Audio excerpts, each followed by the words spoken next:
విశాఖపట్నంలో వైశాఖేశ్వర దేవస్థానానికి ఎవరో గోవునిస్తే ఆ గోవు గడ్డి తినడం మానేసి అదే పనిగా బాధపడుతుంటే ఏమైందని పశువైద్యుల్ని తీసుకొస్తే దాని కడుపులోకి కన్నం పెట్టి చూస్తే ఇక అది బ్రతకదండి, అన్ని కవర్లు తీయడం వీల్లేదన్నారు. అవి జీర్ణం అవక దాని కడుపు అంతా ప్లాస్టిక్ కవర్లతో నిండిపోయింది.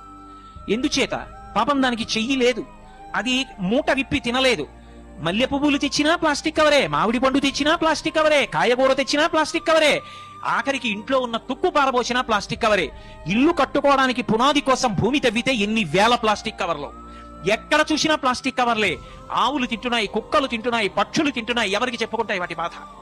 మనం పోషించకపోవడం మాట దేవుడెరుగు. ఎన్ని ప్రాణులో గిల గిల గిల గిల తన్నుకు చచ్చిపోతున్నాయి. కనీసం ఒక సైను బట్టతో తయారు చేసినటువంటి బట్ట సంచి 10 రూపాయలు ఉంటుంది. మడిస్తే చిన్నదైపోతుంది, జేబులో పెట్టుకుని వెళ్ళిపోవచ్చు. ఓ చిన్న సంచి పట్టికెళ్ళి కావలసిన వస్తువులను అందులో